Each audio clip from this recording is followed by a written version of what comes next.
Jean Boccace, le Décaméron, le philosophe vindicatif. Il n'y a pas longtemps qu'il y avait à Florence une jeune dame, noble de naissance, nommée Hélène. Elle était belle, bien faite et fort riche. Devenue veuve peu de temps après son mariage, elle ne voulut point se remarier, parce qu'elle aimait l'indépendance, et qu'elle vivait d'ailleurs avec un beau jeune homme qui lui tenait lieu de mari. Elle passait avec lui des moments délicieux par l'intrigue de sa domestique qu'elle avait mise dans sa confidence.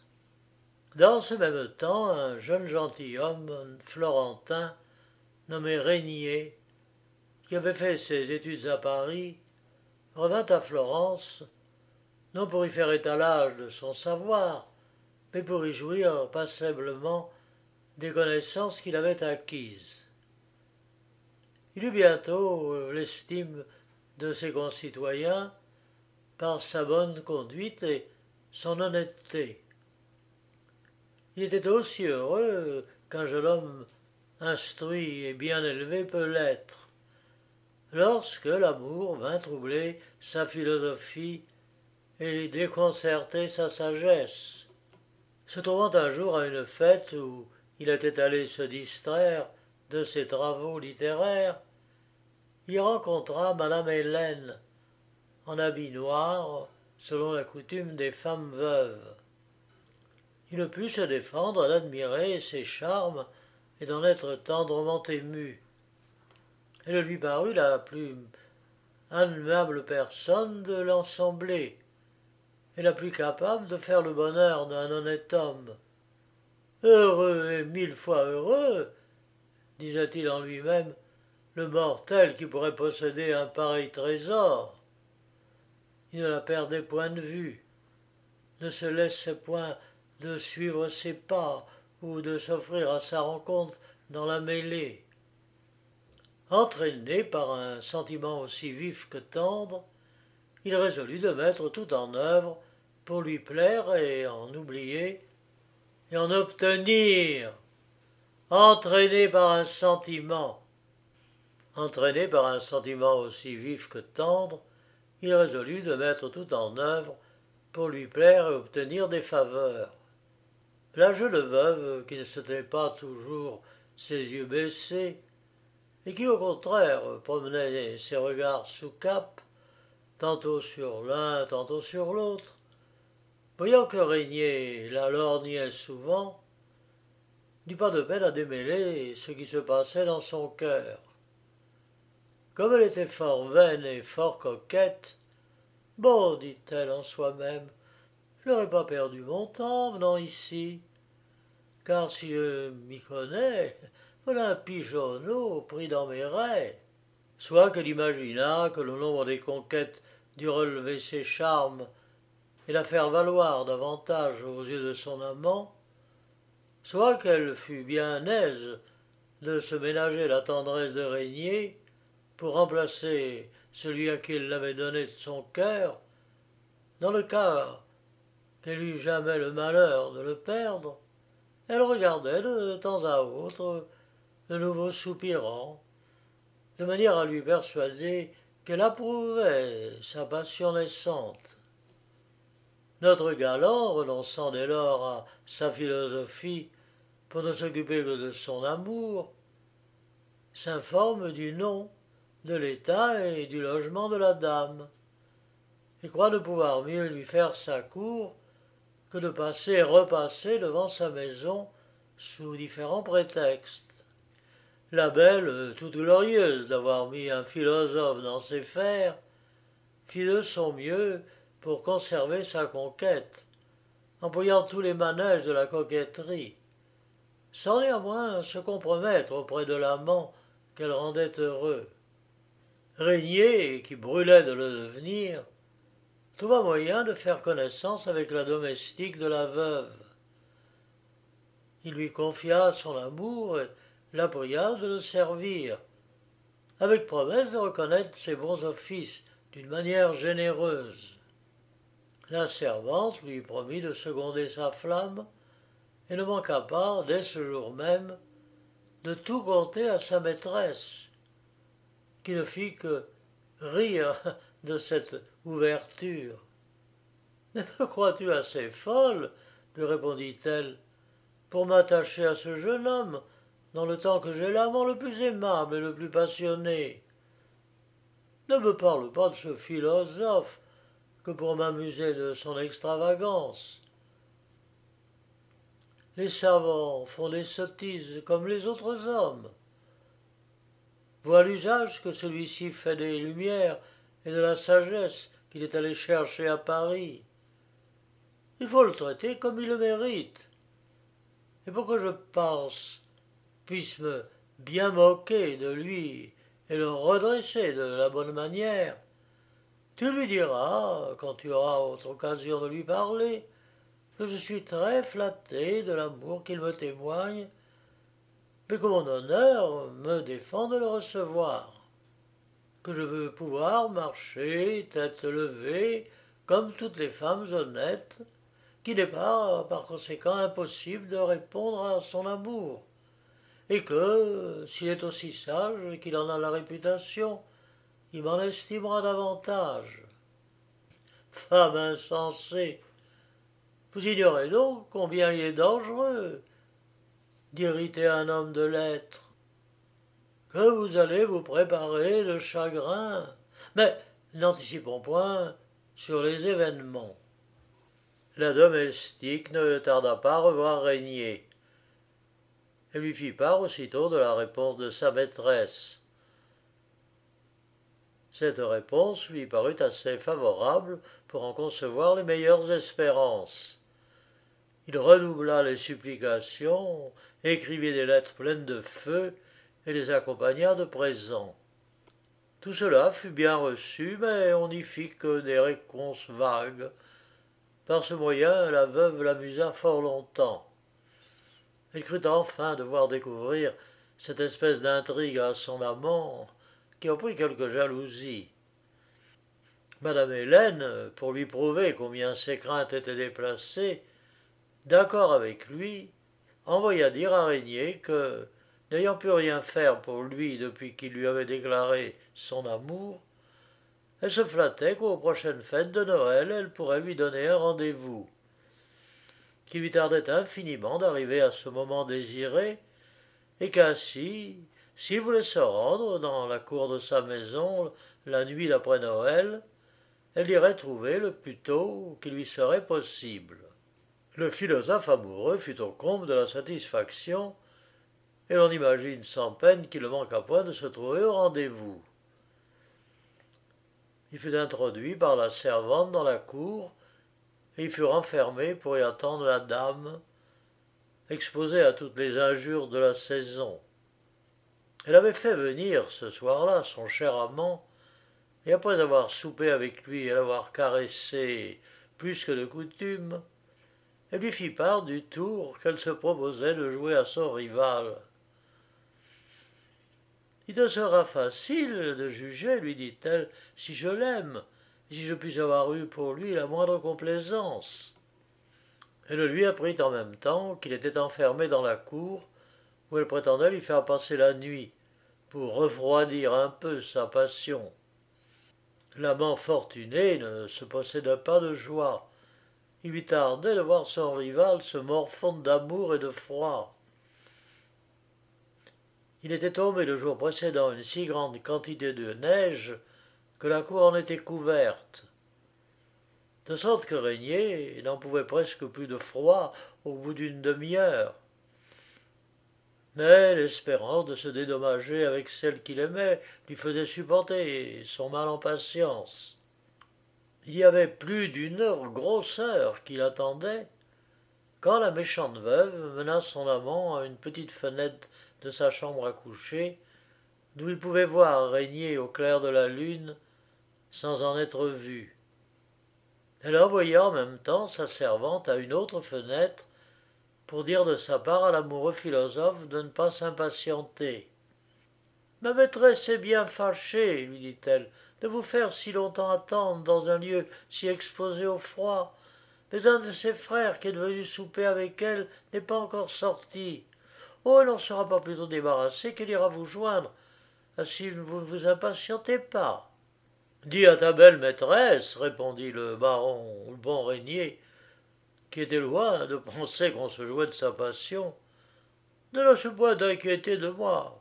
Ajoute-lui seulement que je la supplie de venir le plus tôt qu'il sera possible. Je souffre moins du froid que de l'impatience de ne la point voir paraître. Eh bien, dit alors la dame au galant, penses-tu que, si j'aimais tant soit peu ce prétendu sage, je le laissasse ainsi se geler et se morfondre? Le galant, rassuré par tout ce qu'il voyait, engagea sa maîtresse à se coucher. Et pendant qu'il goûtait avec elle les plaisirs les plus doux, Régnier, le malheureux Régnier, trouvait le temps bien long. Il se promenait pour se réchauffer, n'ayant aucun réduit pour se mettre à l'abri, maudissait la rigueur de la saison, et pestait contre le frère de la veuve de ce qu'il demeurait si longtemps avec elle. S'il entendait le moindre bruit, il se figurait que c'était la dame qui venait lui ouvrir. Mais vaine erreur, personne ne paraissait. Minuit sonne, et la dame dit à son amant, « Que penses-tu de notre philosophe? Ne trouves-tu pas que l'amour qu'il a pour moi est de beaucoup supérieur à ses lumières et à sa sagesse? Crois-tu que le froid que je lui fais endurer éteigne sa flamme amoureuse? » Elle s'étendrait à moi, je vous jure, répondit le galant. Je vois à présent que j'avais tort d'être jaloux de ce bel esprit. Il m'est impossible de douter de ta fidélité. Tu dois compter aussi sur la mienne. Je sens mon amour redoubler pour toi. Tu seras toute ma vie l'unique objet de mes désirs. Plutôt mourir que de cesser de t'aimer. Ces paroles furent accompagnées de 1000 caresses passionnées qui les plongèrent l'un et l'autre dans une douce ivresse. Pour varier leur plaisir, ils voulurent régaler leurs yeux de la souffrance de Régnier. Ils se lèvent donc, retournent à la fenêtre, et voient le malheureux philosophe qui dansait sur la neige au son du cliquetis de ses dents. « Que penses-tu, mon bon ami, de mon habileté? Dit la dame. Ne trouves-tu pas que je sais fort bien faire danser les gens sans tabouret ni musette? » « À merveille, répondit le galant en poussant des éclats de rire. « Descendons au rez-de-chaussée, reprit la dame, afin qu'il ne manque rien à la comédie. Je lui parlerai sans que tu souffles le mot, et nous verrons ce qu'il me dira. Cette conversation te divertira pour le moins autant que de le voir sautiller sur la neige. » Arrivé sans bruit à la porte qui donne dans la cour, la veuve l'appelle à voix basse à travers le trou de la serrure. À ce son de voix, Régnier, qui croit toucher au moment fortuné, s'approche de la porte, le cœur plein d'espérance et de joie. « Me voici, dit-il, ma belle dame, ouvrez-moi, je vous prie, je meurs de froid et d'amour. » « Je ne saurais croire, répond la méchante veuve, qu'un amant aussi passionné, aussi chaud que vous n'avez paru l'être dans vos billets, soit si sensible au froid. Est-ce qu'un peu de neige est capable de vous geler?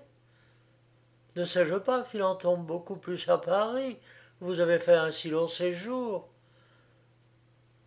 Eh bien, je suis pourtant fâché de pouvoir vous ouvrir encore, mon détestable frère ne demeure point d'ici. J'espère m'en débarrasser bientôt, sous prétexte d'aller enfin me coucher, et il ne sera pas plus tôt sorti que je reviendrai pour vous faire entrer. Ce n'est pas sans peine que je me suis échappé un moment pour venir vous consoler et vous prier de ne pas vous impatienter.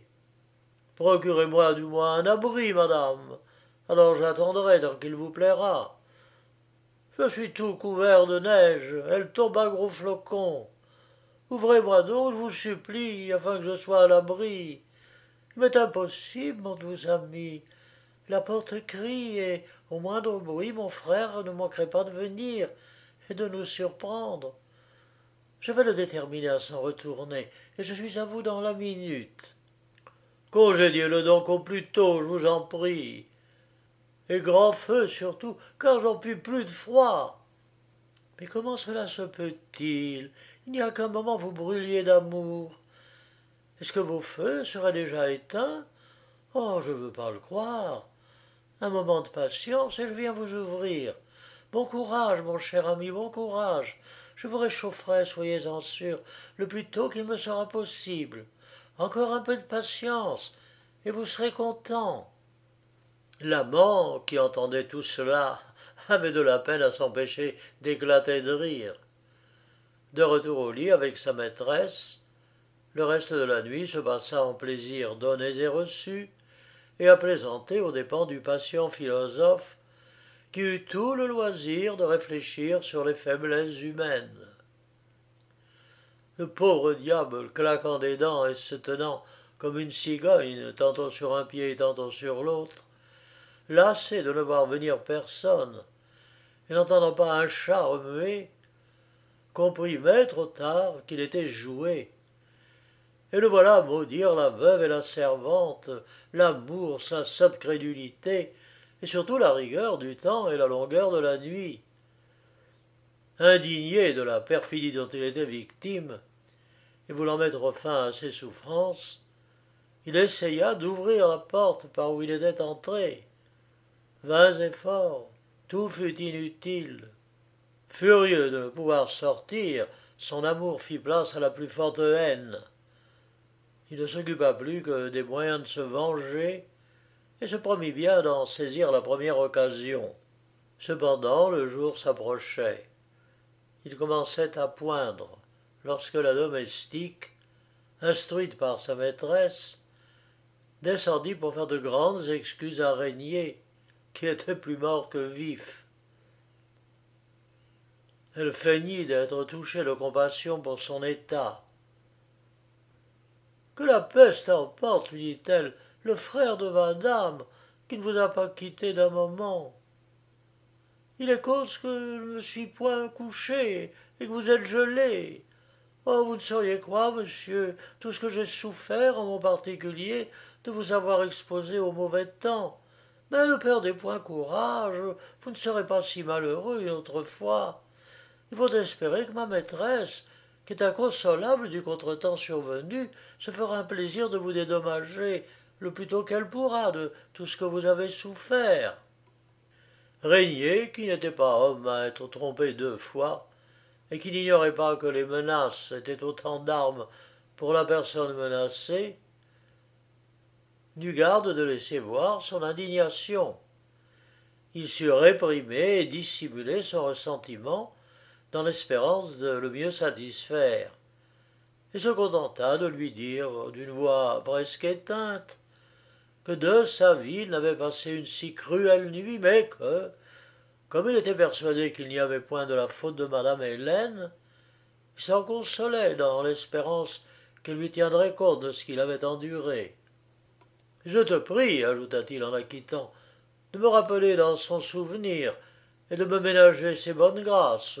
Je saurai reconnaître tes services. » Accablé de fatigue et de froid, Régnier fut à peine de retour chez lui qu'il se mit au lit. Il eut beaucoup de peine à se réchauffer, il s'endormit, et à son réveil il se trouva presque perclus de tous ses membres. Les bras et les jambes lui faisaient un mal horrible. Il appela les médecins, qui désespérèrent de pouvoir le rétablir. Le froid l'avait tellement saisi que ses nerfs s'étaient retirés. Sa jeunesse, son bon tempérament, les soins des enfants d'Esculape le tirèrent enfin d'affaire. Quand sa santé fut entièrement rétablie, le cœur toujours ulcéré du tour cruel qui la lui avait fait perdre, il crut, pour être mieux à portée de se venger, devoir continuer le rôle d'amoureux auprès de madame Hélène, quoiqu'il eût pour elle plus de haine qu'il n'avait jamais éprouvé d'amour. la fortune ne tarda pas à lui fournir une belle occasion d'exercer sa vengeance. L'amant de cette veuve, naturellement inconstant, ou ennuyé d'une si longue galanterie, la quitta pour une autre femme dont il s'était épris. Cet abandon pensa la désespérer. Elle passait ses jours dans les regrets, les gémissements et les larmes. Sa domestique, qui lui était sincèrement attachée, partageait sa douleur et aurait bien voulu la soulager, mais elle ne savait comment s'y prendre. Comme elle voyait tous les jours Régnier passer sous les fenêtres de sa maîtresse, il lui vint dans l'esprit qu'un homme savant et philosophe tel que lui devait être versé dans l'art de la nécromancie et avoir quelque secret pour faire aimer. Elle crut donc qu'elle pourrait, par son secours, rappeler le galant de madame Hélène.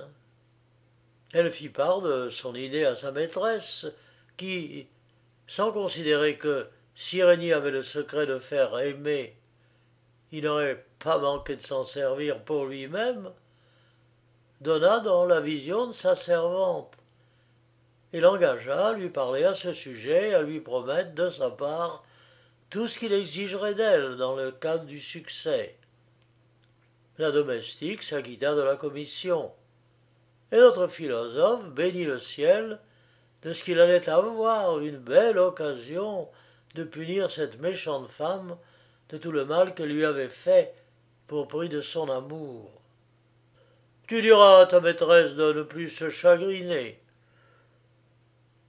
Quand son amant serait dans le fond des Indes, je l'en ferai revenir et le forcerai d'aller se jeter à ses genoux pour lui demander pardon de son infidélité. Il ne s'agit que de faire ce que je prescrirai. Mais il faut que j'instruise moi-même ta maîtresse, et ce sera quand elle le jugera à propos. Je m'estimerais trop heureux de pouvoir faire quelque chose qui lui soit agréable.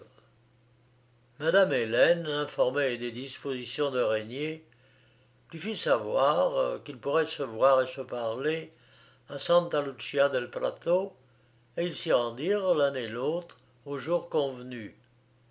Sans songer à la mauvaise nuit qu'elle lui avait fait passer et qui lui avait causé une si dangereuse maladie, la dame ne fit aucune difficulté de lui ouvrir son cœur, de lui en montrer toute la faiblesse, et elle supplia de vouloir bien la secourir. Je vous avoue, madame, dit notre philosophe, qui sentit son ressentiment redoublé par tous les aveux qu'il venait d'entendre, je vous avoue que de toutes les sciences que j'ai apprises à Paris, la nécromancie est celle à laquelle je me suis le plus attaché, et celle où j'excelle le plus.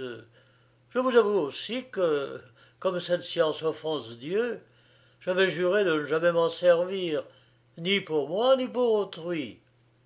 Mais l'amour que vous m'avez inspiré, tout malheureux qu'il a été jusqu'à ce jour, vous donne un tel empire sur mon esprit et sur mon cœur que je ne puis rien vous refuser.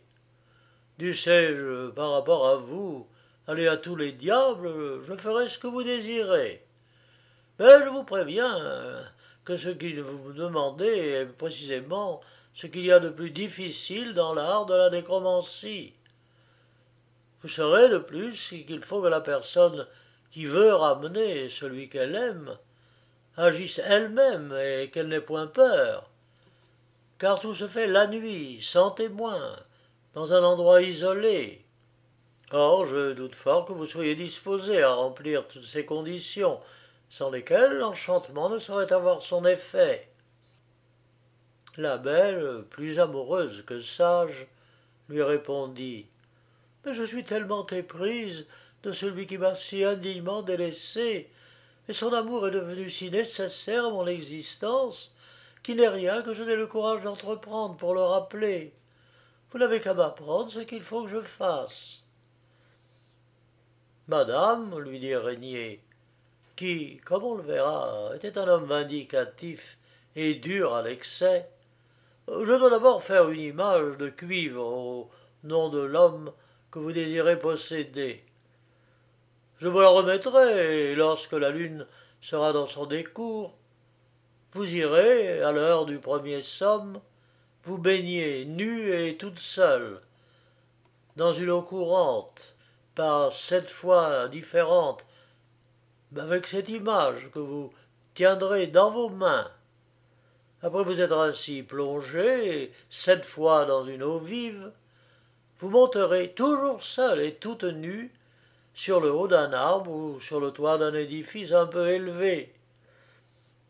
Et là, l'image en main, vous vous tournerez du côté du nord et vous direz 7 fois les paroles que je vous donnerai par écrit. Quand vous les aurez dites, 2 demoiselles d'une beauté ravissante se présenteront à vous et vous demanderont le plus poliment du monde ce que vous souhaitez. Vous leur direz exactement ce que vous désirez, et vous prendrez bien garde, sur toute chose, de ne pas nommer une personne pour l'autre. Elles disparaîtront ensuite. Pour lors, vous descendrez pour vous rendre au lieu où vous aurez laissé vos habits, et après les avoir remis sur votre corps, vous retournerez chez vous, où, avant la fin de la nuit, vous verrez votre amant à vos pieds, vous demandez pardon de sa faute, et vous jurez un amour et une fidélité à toute épreuve. Comme on a beaucoup de penchant à se persuader de ce qu'on désire, la dame n'eut pas de peine à croire tout ce que le philosophe venait de lui dire. Et s'imaginant tenir déjà son amant dans ses bras, « Ne doutez point, s'écria-t-elle, que je ne fasse tout ce que vous venez de me prescrire. J'ai pour cela le lieu du monde le plus beau et le plus commode. C'est une métairie située dans la vallée d'Arnaud, un peu au-dessus de la rivière. Dans le mois de juillet où nous sommes, le bain est fort agréable. Il y a là précisément assez près de la rivière une vieille tour inhabitée et fort solitaire, où l'on ne monte que par une échelle de bois de marronnier, que les bergers ont faite pour voir de loin leurs bêtes égarées. Je monterai sur cette vieille tour, et j'espère m'acquitter au mieux de tout ce que vous m'avez prescrit. » Régnier, qui connaissait aussi bien qu'elle et la métairie et la tour, crut ne devoir pas en faire rien paraître. C'est pourquoi il répondit à la dame que, quoiqu'il n'eût aucune connaissance des lieux, il lui paraissait très propice à la chose, s'il était tel qu'elle le disait. Ravi de trouver l'occasion de se venger, il ajouta qu'il ne tarderait point de lui envoyer l'image et l'oraison qu'elle devait réciter. « Persuadé, lui dit-il, que lorsque le succès aura rempli nos espérances, vous voudrez bien reconnaître mes services et m'accorder quelque faveur. » La veuve le lui promit, et ils se séparèrent fort satisfaits l'un de l'autre. Le philosophe, impatient du désir de satisfaire son ressentiment, eut bientôt fait fabriquer une petite image. Il envoya madame Hélène avec une fable qu'il composa pour l'oraison. Il lui fit dire en même temps d'exécuter le projet la nuit suivante, sans y manquer. Pour compléter sa vengeance, il se rendit secrètement, accompagné de son domestique, dans la maison de campagne d'un de ses amis peu éloigné de la vieille tour. De son côté, la veuve, suivie de sa servante, prit le chemin de la métairie. La nuit venue, elle fait semblant de se coucher, et vers l'heure du premier somme, elle sort tout doucement du logis et s'en va à la rivière d'Arnaud, le plus près de la tour qui lui fût possible. Elle tourne ses regards de tous côtés, et ne voyant ni n'entendant personne, elle se déshabille et cache ses habits derrière un buisson. Puis elle se baigne 7 fois avec l'image qu'elle tient dans ses mains. Cela fait, elle marche vers la tour où elle monte, tenant d'une main la petite figure et s'appuyant de l'autre sur l'échelle qui n'était pas trop bonne. Régnier, qui s'était caché tout auprès avec son domestique parmi les saules, ne perdit aucun des mouvements de la dame. Elle passa même à 2 pas de lui en se rendant à la tour. la blancheur de son corps qui brillait dans l'obscurité de la nuit, la beauté de sa gorge, toutes ses autres parties, non moins belles, qu'il eut le temps de considérer, excitèrent en lui quelques mouvements de compassion, lorsqu'il se représenta que tout cela allait bientôt se flétrir et disparaître. D'un autre côté, l'aiguillon de la chair le pressa si vivement qu'il sentit le dieu qui plaît si fort aux âmes lever insolemment la tête et lui conseiller de sortir de l'embuscade pour voler dans les bras de la belle Hélène. Peu s'en fallut qu'il ne succombât à la tentation, mais considérant par un effort de courage quelle était cette femme et combien le tour qu'elle lui avait joué était sanglant, la haine et le désir de la vengeance reprirent le dessus et chassèrent la compassion et l'amour. Il laissa donc monter la dame sur la tour. Il n'y fut pas plus tôt que, se tournant vers le nord, elle se mit à réciter la prétendue oraison. Dans le même temps, Régnier, s'étant approché sans bruit de la masure, ôta doucement l'échelle. La veuve, ayant répété 7 fois les paroles convenues, attendait les 2 demoiselles. Elle les attendit si longtemps qu'elle vit paraître l'aube du jour sans avoir reçu leur visite. La fraîcheur de la nuit lui faisait éprouver un froid qui lui donnait des craintes pour sa santé. Lassée de les attendre vainement, elle commence à se douter de la tromperie. « Ah, il y a toute apparence, disait-elle, que Régnier aura voulu se venger de la mauvaise nuit que je lui ai fait passer. Mais si tel a été son projet, je m'en console en songeant que j'ai souffert beaucoup moins de froid et moins longtemps que lui. Cette nuit est d'un grand tiers moins longue que ne le fut la sienne. » Pour que le jour ne la surprît point, elle voulut descendre, mais quelle fut sa surprise lorsqu'elle ne vit plus d'échelle. Jamais consternation ne fut plus grande. Le cœur lui manque et elle tombe évanouie sur la terrasse. Elle ne revint à elle que pour pleurer et faire des doléances capables d'amollir tout cœur qui n'eût pas été possédé du démon de la vengeance. Elle ne douta point que ce ne fût l'ouvrage de Régnier, et se reprocha de l'avoir outragé, mais plus encore de s'être fiée à lui après le tour cruel qu'elle lui avait joué. Elle regarde de tous côtés, elle cherche s'il n'y aurait pas moyen de descendre par quelque endroit sans échelle, et n'en trouvant point, elle recommence ses lamentations. « Que je suis malheureuse, disait-elle. Que diront mes frères, mes parents, mes voisins et mes connaissances lorsqu'ils sauront que j'ai été trouvée ici toute nue? Me voilà perdue à jamais de réputation, moi qui avais pris tant de soin de cacher mes faiblesses. Mais quand bien même je trouverais moyen de me d'exculper par quelque mensonge, Régnier, qui sait mes aventures, ne détruira-t-il pas tout ce que je pourrais alléguer en faveur de mon honnêteté? Ah, malheureuse que je suis! Je perds à la fois mon amant et mon honneur. » Ces tristes réflexions la menèrent si loin qu'elle fut plusieurs fois tentée de se précipiter de la tour en bas. Mais l'amour de la vie et la crainte de la douleur l'en empêchèrent.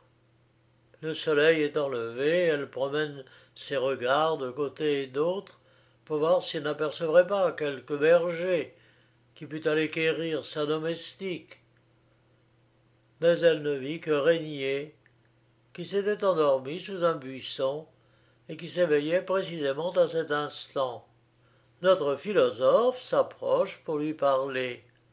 « Eh bonjour, madame, lui dit-il d'un air goguenard. Les 2 demoiselles sont-elles venues? » La veuve recommence à pleurer et le supplie de s'approcher tout contre la tour pour qu'elle puisse lui parler plus aisément. Il lui obéit et la belle s'étant couchée sur le ventre et ne montrant que la tête, lui dit tout en pleurant. Vous pouvez bien croire, mon cher Régnier, que je ne suis pas sans me repentir du mal que je vous ai fait. Oui, je m'en repens. Si je vous ai maltraité, vous vous êtes vengé, car quoique nous soyons dans le même mois de juillet, j'ai pensé mourir de froid cette nuit, parce que je suis toute nue. Vous ne sauriez croire combien de fois je me suis reproché l'offense que je vous ai faite et le tort que j'ai eu de ne pas répondre à votre amour. Ainsi je vous en conjure, ne poussez pas plus loin votre vengeance. Soyez généreux, pardonnez-moi en faveur de mon repentir. Je sais que je ne mérite point de pitié, mais vous vous montrerez digne de la noblesse de votre naissance. Vous serez magnanime et vous ne ferez pas languir plus longtemps. Un honnête homme est assez vengé dès qu'il voit qu'il ne tient qu'à lui de l'être davantage. Faites-moi donc apporter mes habits, afin que je puisse descendre. Ne m'ôtez point l'honneur que vous ne pourriez plus me rendre. Si je vous ai trompé en vous faisant espérer de passer une nuit avec moi, je réparerai ma faute du mieux qu'il me sera possible. Et pour une nuit perdue, je vous en donnerai 100 si vous l'exigez. Vous êtes un homme et je ne suis qu'une femme, c'est-à-dire un être faible qu'il est facile de terrasser. Contentez-vous de m'avoir fait connaître qu'il ne dépend que de nous, de porter la vengeance aussi loin que vous voudrez. Que vous reviendrait-il de m'exposer à la médisance publique? Ne vous servez pas de l'avantage que vous avez sur moi. L'aigle n'a point de gloire d'avoir défait la colombe. Et vous êtes trop galant homme pour employer vos forces contre une femme coupable à la vérité, mais dont vous êtes déjà vengé. Ayez donc compassion de mon état, je vous en conjure, pour l'amour de Dieu et pour l'amour de vous-même. Régnier, entendant ce discours, éprouvait à la fois du plaisir et de la douleur. Du plaisir de se voir vengé du mal que cette femme lui avait fait, et de la douleur ne pouvant la voir gémir et pleurer sans être touché de compassion. Cependant, le désir de se venger l'emportait sur l'humanité. Madame, lui répondit-il, si la nuit que vous pensâtes me faire mourir de froid, mes prières, qui à la vérité ne furent pas comme les vôtres, accompagnées de larmes ni assaisonnées de tendres compliments, avaient pu me faire obtenir de vous seulement un abri pour me mettre à couvert de la neige qui m'accablait. Je ferai à présent de bon cœur ce que vous me demandez. Mais puisque, lorsque je grelottais, vous ne vous inquiétiez nullement de votre honneur, et que vous vous en moquiez au contraire dans les bras de votre amant, je ne dois pas non plus m'inquiéter du mien en cherchant à me venger de votre noire méchanceté. Souvenez-vous de tout ce que vous m'avez fait souffrir, pour en faire sans doute hommage à votre galant. Adressez-vous à lui. Il aura soin de votre honneur, dont vous êtes si fort en peine, et que vous n'avez pas laissé de lui abandonner. Qui mieux que lui doit vous secourir? Vous vous êtes donné à lui et lui à vous, appelez-le. Il ne manquera pas de voler à votre secours. Voyez si l'amour que vous avez pour ce quidam, voyez si votre esprit, joint au sien, que je suppose aussi fertile en ressources que le vôtre, pourra vous tirer d'un piège dans lequel vous a fait donner le sot que vous insultiez si fièrement la seconde nuit des fêtes de Noël. Vous souvient-il des plaisanteries que vous êtes permises avec lui à mon sujet? Quant aux faveurs, ajouta-t-il, que tu m'offres si généreusement dans une circonstance où tu ne pourrais me les refuser si j'en avais envie, tu peux les garder pour ton amant, dans le cas que tu survives au traitement que je te destine. Oh, je les lui cède de bon cœur, ces nuits agréables dont tu te proposes de me régaler. Et certes, j'en ai trop d'une seule. On ne me trompe pas deux fois. N'espère donc pas me séduire par tes flatteries et ton langage mielleux. Ce n'est pas à l'égard d'une aussi méchante femme qu'il est beau d'être généreux et magnanime. Ce serait au contraire travailler au bien public que de délivrer la société d'un aussi mauvais sujet. Tu as beau dire, je ne suis point un aigle, mais conviens aussi que tu n'es rien moins qu'une colombe. Tu n'es tout au plus qu'un vil serpent qu'il faut écraser pour l'empêcher de nuire davantage. J'ai plus appris à te connaître en une seule nuit que je n'ai appris à me connaître moi-même pendant tout le temps de mes études à Paris. Ainsi n'espère pas m'attendrir. Je veux et dois te poursuivre comme mon ennemi, sans miséricorde. Quand on se venge, on doit faire plus de mal qu'on en a reçu. Mais est-ce se venger que de te faire souffrir? N'est-ce pas plutôt te châtier d'une faute grave, te punir d'un crime atroce, exercer en un mot une justice méritée? Si, comme c'est dans l'ordre, la vengeance doit surpasser l'outrage, je ne pourrai jamais me venger de ta cruelle perfidie. Quand bien même je t'arracherais la vie, la mort ne pourrait expier ton forfait. Que dis-je? 100 vies pareilles à la tienne ne suffiraient pas pour effacer ton crime, puisque tu n'es qu'une vile et méchante créature, qui a un peu de beauté, près, que le temps flétrira bientôt, ne vaut pas la plus misérable servante du monde. Songe qu'il n'a pas tenu à ta malignité de faire mourir un galant homme, pour me servir de ta propre expression, dont la vie studieuse pourra être plus utile à la société que 100 000 vies comme la tienne, fussent-elles aussi longues que celles des anciens patriarches. Je t'apprendrai à maltraiter un honnête homme et à te moquer d'un philosophe qui n'a d'autre chose à se reprocher que de t'avoir aimé sans te connaître. Ce châtiment-ci, si tu en réchappes, te rendra plus sage et te guérira de l'envie d'outrager ceux qui ne t'ont point fait de mal. Mais si tu désires tant de descendre, que te jettes-tu en bas? J'aurais un plaisir infini à te voir casser le cou. Donne-moi cette douce satisfaction. La mort te délivrera de toutes les craintes et de tous les maux. J'ai trouvé le secret de te laisser monter sur cette tour. C'est à toi maintenant de trouver celui d'en descendre. Pendant le discours du philosophe, la dame fondait en larmes, et le soleil s'avançait dans sa course. Régnier, cependant, n'eut pas plutôt cessé de parler, que la jeune veuve arrêta ses sanglots pour lui répondre, ce qu'elle fit dans ces termes.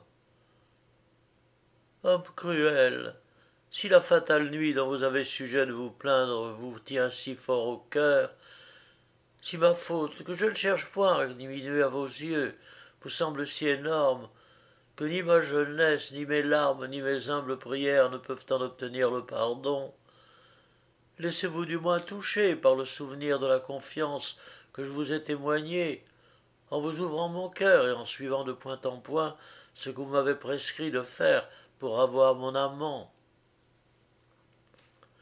Sans cet excès de confiance, qui mérite quelque égard, vous n'auriez peut-être pas trouvé l'occasion de vous venger, que cette considération vous porte à me traiter avec moins d'inhumanité. Laissez-vous émouvoir par la sincérité de mon repentir. Ne suis-je pas assez humilié, sans vouloir ajouter à ma douleur? Grâce, je vous en conjure, et comptez sur une éternelle reconnaissance. Rendez-moi mes habits, ma liberté, et soyez sûr que je renoncerai à mon amant, à tout le monde, pour ne m'attacher qu'à vous seul, et tâcher de vous faire oublier, par mes soins et mes caresses, une offense que je m'étais 1000 fois reprochée, avant de tomber entre vos mains. Ma beauté, dont vous faites si peu de cas et que vous croyez de si courte durée, est assez grande pour devoir plaire à un jeune homme tel que vous, au moins pendant quelque temps. Je vous la consacrerai tout entière et ferai ma plus douce occupation de vous rendre heureux. Quelque cruauté que vous ayez pour moi, quelque irrité que vous paraissiez, je ne puis croire que vous trouvassiez du plaisir à me voir précipité de cette tour. Non, vos yeux ne pourraient soutenir sans peine le spectacle de ma mort. Ces yeux, si vous voulez dire la vérité, ces yeux, qui m'ont autrefois trouvé si aimable, ne sont pas si barbares que vous voudriez le faire entendre. Ayez donc pitié de moi, grâce, encore un coup, et après m'avoir fait souffrir le froid de la nuit, ne me laissez pas plus longtemps exposé aux ardeurs du soleil, qui commence à me devenir insupportable. Notre philosophe, qui ne lui parlait et ne demeurait là que pour se moquer d'elle et jouir plus longtemps du plaisir de se venger, lui répondit en ces termes. Oh, je ne vous tiens aucun compte, ma belle dame, de la confiance que vous m'avez témoignée. Je ne la dois qu'à votre intérêt et non à votre amour. Vous ne cherchiez qu'à recouvrer votre galant. Ainsi, je dois regarder cette ouverture plutôt comme un outrage de plus que comme un motif d'indulgence. Vous êtes encore dans l'erreur de croire que cette confiance était le seul moyen que j'eusse de me venger. Je vous avais tendu tant de pièges qu'il était impossible que vous me donnassiez dans quelqu'un, et heureusement pour vous, vous êtes tombé dans le plus supportable et le moins honteux. Si je t'ai fait donner dans celui-ci de préférence à mille autres, c'est moins par ménagement pour toi que pour ma propre satisfaction. Mais si, contre toute apparence, tu les eusses évités tous, la plume eût été ma dernière ressource. J'aurais écrit contre toi, de manière à te faire maudire l'existence 1000 fois le jour. La plume est une arme plus meurtrière qu'on ne l'imagine. Il faut en avoir soi-même éprouvé les atteintes pour en connaître tout le pouvoir. Je prends le ciel à témoin, et puisse le ciel donner à ma vengeance une fin digne de son commencement. Je prends, dis-je, le ciel à témoin, que je t'aurais tant ridiculisé, si adroitement décrié, j'aurais employé pour te peindre des couleurs si noires et si naturelles, que la honte que tu aurais eue de toi-même t'eût porté à te crever les yeux, pour n'être plus exposé à voir ton affreuse image. Horace ne te détache de personne en ma faveur. Je te méprise trop pour vouloir de ton amour. Tu peux aimer tant que tu voudras celui dont tu regretterais si fort la perte. Il partageait ma haine avec toi, mais depuis qu'il t'a abandonné, et que son infidélité m'a fourni les moyens de me venger de ta coquetterie, il m'est devenu aussi cher qu'il m'était odieux auparavant. Les coquettes comme toi ne cherchent que le plaisir. Tu ne le trouveras peut-être pas en moi. Il te faut, comme au commun des femmes, de jeunes freluquets au teint frais, et qui ont à peine du poil au menton, parce qu'ils sont plus dispos, qu'ils dansent et jouent mieux que les autres.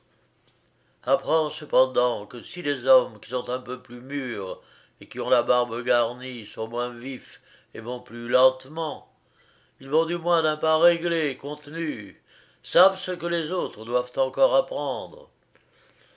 Les femmes coquettes et frivoles estiment les jeunes gens meilleurs chevaucheurs, parce qu'ils font plus de chemin en un jour que ceux d'un âge plus avancé.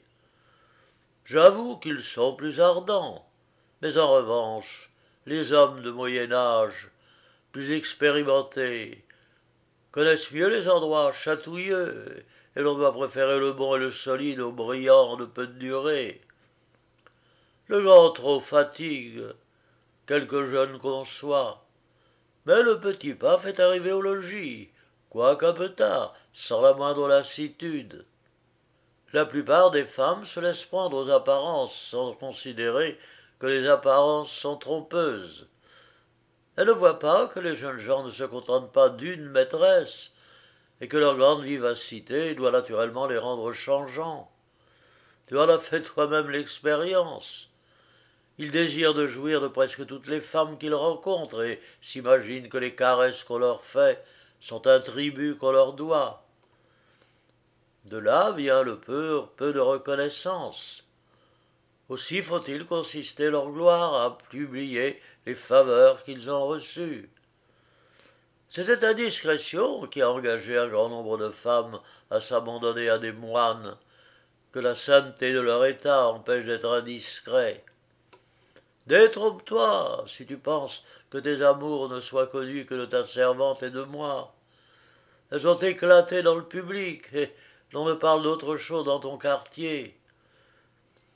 Mais rien n'est plus ordinaire dans les intrigues amoureuses que de voir la personne intéressée être la dernière à savoir les bruits qui courent sur son compte. D'ailleurs, les jeunes amants se font un plaisir de divulguer leurs aventures, et le tien n'aura sûrement pas gardé le secret sur son intrigue avec toi. Attire-le de nouveau dans tes filets, si tu peux. Quant à moi, tu dois y renoncer. Je suis à une autre pour la vie. J'aime une dame qui vaut plus que toi, de toutes les façons, et qui ne m'a point fait acheter ses faveurs par aucun vilain tour, parce qu'elle a su m'apprécier. Ainsi, si tu veux te jeter en bas, je puis t'assurer que je te verrai casser le cou sans regret et sans trouble. Tu m'obligeras même de te dépêcher si tu es capable de faire un pareil saut. Mais puisque tu crains de perdre la vie et d'aller à tous les diables, qui te ferait bien plus souffrir que moi, tu n'as qu'à supporter avec patience l'ardeur du soleil. Et si tu la compares au froid que tu m'as fait endurer, tu conviendras que la peine n'est point encore proportionnée à l'offense. Puisque rien de ce que je vous ai dit ne peut vous émouvoir, reprit la dame en sanglotant de plus belle, laissez-vous au moins attendrir, par considération pour l'objet qui vous a rendu plus de justice que moi. Je vous demande grâce au nom de l'amour que vous avez pour cette personne aimable. Ah, tu me prends par mon faible, répondit Régnier. Je ne puis rien refuser au nom de cette belle.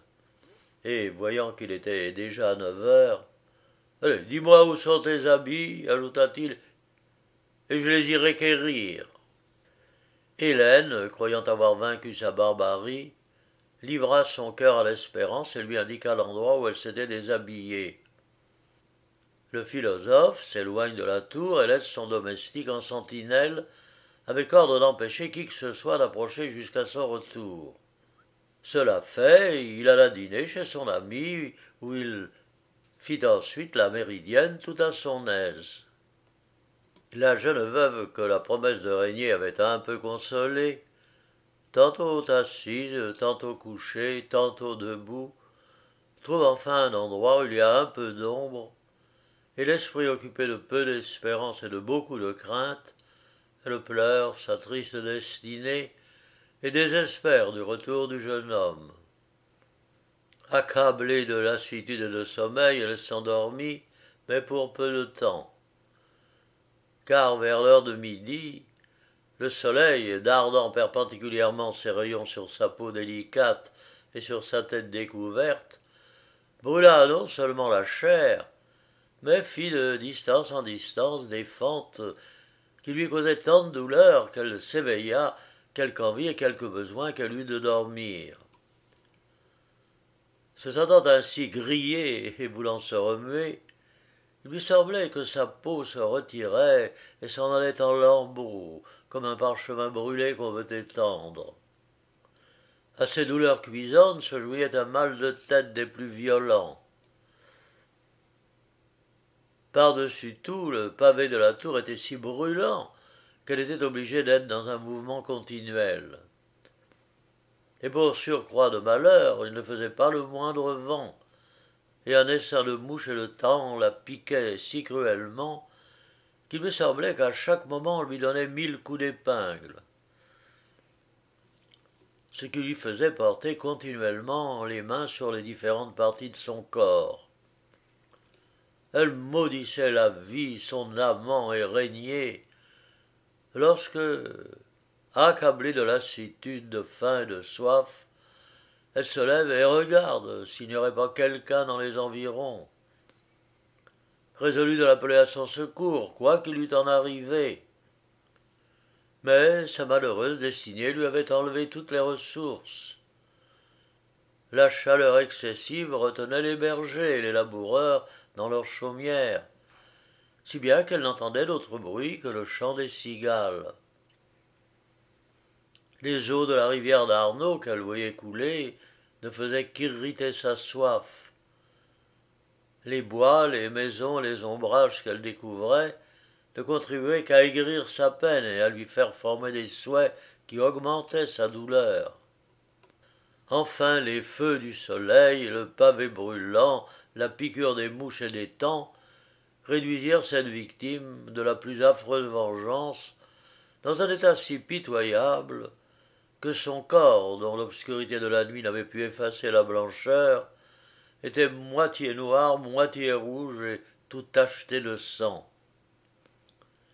Privé de toute espérance et de toute consolation, cet infortuné n'attendait plus que la mort et s'y préparait en offrant à Dieu ses douleurs pour l'expiation de ses péchés. Cependant, Régnier, s'étant éveillé vers les 3 heures de l'après-midi, retourna à la tour pour voir ce que sa victime était devenue et dit à son valet, qui était encore à jeun, d'aller dîner. La pauvre dame, entendant la voix de son cruel persécuteur, se traîne avec peine sur les bords de la terrasse et, couchée sur le ventre, « Régnier, lui dit-elle, les yeux mouillés de larmes, vous voilà vengé de reste. Si je vous ai fait geler pendant une nuit, vous m'avez fait rôtir durant un jour entier et mourir de faim et de soif. Dans l'état où je suis, la mort me serait plus douce que la vie, et je souffre si cruellement que je vous prie de venir m'achever. Je regarderai ce dernier trait comme une faveur. Si vous me refusez ce service, que je n'ai pas le courage de me rendre moi-même, ne me refusez pas du moins un verre d'eau pour en humecter ma bouche sèche et brûlante. Accordez-moi cette dernière grâce, car je me sens mourir. » Le philosophe connut à la faiblesse de savoir qu'elle était effectivement fort malade. Il sentit un petit mouvement de compassion et ne laissa pourtant pas de lui répondre. « Si vous voulez mourir, vous mourrez de votre main et non de la mienne. Pour de l'eau, je vous en donnerai comme vous me donnâtes du feu. Ce qui me fâche, c'est que, pour guérir mon froid, il a fallu me mettre dans la fiente très puante de vache et de cheval, tandis que votre chaud peut se guérir avec de l'eau de rose qui sent bon. Je faillis à perdre l'usage de mes nerfs, et vous en serez quitte pour changer de peau comme le serpent.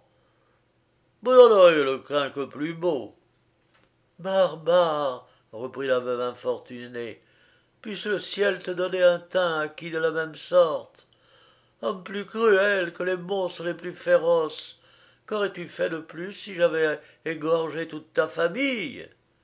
Puis dirait-on d'un supplice plus lent et plus rigoureux, le dernier des scélérats qui aurait à se reprocher la mort de tous les habitants d'une ville? Tu me refuses un verre d'eau, qu'on ne refuse pas aux plus grands criminels sur la roue. Encore même leur donne-t-on du vin s'ils en demandent.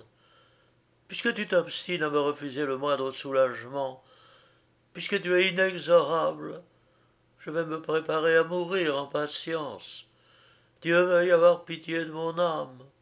C'est à lui que je laisse le soin de me venger de ta cruauté, dont il est seul témoin. » Après ces paroles, elle se traîna au milieu de la terrasse et souhaita 1000 fois que la mort vînt finir son martyre. La nuit s'approchant et Régnier ne trouvant assez vengé, fit prendre par son domestique, de retour depuis près d'une heure, les habits de madame Hélène, et marchant devant lui, il alla trouver la servante qu'il rencontra sur la porte de la métairie, fort affligée de la disparition de sa chère maîtresse. Ma bonne, lui dit-il en l'abordant, sais-tu où est madame Hélène? Hélas, monsieur, je l'ignore. Je croyais la trouver ce matin dans son lit, mais elle est disparue, sans que je sache ce qu'elle est devenue. Et vous me voyez fort chagrine, car je crains qu'il ne soit arrivé quelque malheur. Que n'étais-tu avec elle? Dit le philosophe d'un ton de mauvaise humeur, afin d'avoir pu me venger de toi comme je me suis vengé d'elle. Mais ce qui est différé n'est pas perdu. Je saurais bien te punir tôt ou tard de ta méchanceté. Je t'apprendrai à te moquer des gens de ma sorte. Puis s'adressant à son valet, allez, donne-lui ses habits et dis-lui d'aller chercher sa maîtresse si elle veut. La servante, après avoir reconnu les habits, ne doutant point que Régnier n'eût égorgé madame Hélène, eut une peur inconcevable pour sa propre vie. Elle les prit sans murmurer, mais lorsque Régnier et son valet furent partis, elle donna une libre carrière à sa douleur et courut vers la tour avec ses habits en poussant des cris horribles. Régnier, son domestique, avait à peine quitté la veuve pour se rendre à la métairie, que le fermier de cet infortuné, qui cherchait deux cochons égarés, alla voir s'il ne serait pas derrière la tour. Arrivé à cet endroit, il entend de tristes plaintes. Qu'est-ce qui gémit là-haut? Cria-t-il. La dame, qui reconnut sa voix, l'appela par son nom. Va, lui dit-elle, appelez ma servante et dis-lui de venir ici. Quoi, c'est vous, madame? Et qui vous a donc perché sur cette tour? Savez-vous que votre domestique vous cherche partout depuis ce matin? Mais qui diable eût pu vous deviner là? Il court à l'échelle et, comme il travaille à la bien asseoir afin qu'elle ne bouge pas de place sous les pieds de la dame, voilà la servante qui arrive tout éperdue, en demandant au métayer où est sa chère maîtresse. Je suis ici, mon enfant, répond la dame en haussant la voix le plus qui lui est possible. Ne t'afflige point, apporte-moi seulement mes habits. La servante, rassurée par ce qu'elle vient d'entendre, monte sur l'échelle, et voyant sa maîtresse étendue sur la terrasse, et ressemblant plutôt à un tronc de bois grillé qu'à un corps humain, elle pousse un cri de frayeur, se déchire le visage avec ses ongles, et la pleure comme si elle était morte. Mais Hélène la fait taire et la prie de lui aider à s'habiller. La veuve se consola un peu d'apprendre de sa servante que personne ne savait où elle avait été. Quand elle fut tout à fait habillée, elle pria le métayer de monter pour l'aider à descendre. Ce bon paysan, voyant qu'elle était hors d'état de se soutenir, la descendit avec beaucoup de peine sur ses épaules, et se disposait à la porter ainsi à la ferme, lorsque la servante, qui descendit la dernière, tomba de dessus l'échelle et se cassa une cuisse. Elle poussa un cri si effroyable que le fermier fut obligé de poser la maîtresse sur un monceau d'arbres pour aller secourir la domestique. Mais quand il vit qu'elle s'était cassé la cuisse, il la posa pareillement sur une pelouse et revint à la dame. Ce nouveau malheur lui causa le plus violent chagrin, parce qu'elle espérait plus de secours de sa servante que de toute autre personne. Affligée outre mesure, elle recommença ses doléances avec tant d'excès que le métayer non seulement ne put la consoler, mais même se mit à pleurer avec elle. Madame Hélène, ne voulant pas que la nuit la surprît dans cet endroit, devenu si funeste à son repos, se fit porter à la maison du fermier qui, accompagné de deux de ses frères, retourna chercher la servante. La femme du fermier donna ses soins à la veuve. Elle lava son corps avec de l'eau fraîche, lui fit prendre quelque nourriture légère, la déshabilla, la mit au lit et la fit transporter la nuit du lendemain à Florence avec sa servante. Madame Hélène, qui savait mentir, imagina un conte pour donner à cette double aventure un tour favorable dans l'esprit de ses frères. Elle leur fit à croire que la foudre était tombée sur elle et les avait ainsi maltraitées l'une et l'autre. On appela des médecins qui eurent beaucoup de peine à lui rendre la santé. Sa peau demeura plusieurs fois attachée au drap de son lit. Ils rétablirent avec le temps la cuisse de la servante. La gaieté ne revint point avec la santé. Madame Hélène oublia son amant, renonça à l'amour et surtout à la plaisanterie. Régnier, ayant appris que la servante avait eu la cuisse cassée, se crut assez vengé et en resta là. Il ne dit mot de l'aventure, moins par égard pour la veuve que pour sa propre réputation. Voilà comment madame Hélène fut punie du tour qu'elle avait joué à Régnier. Elle ignorait sans doute de quoi sont capables les gens d'étude quand on les outrage. Ce sont des diables d'autant plus dangereux qu'ils sont plus instruits. Ainsi, gardez-vous bien, mesdames, de jamais tromper un philosophe.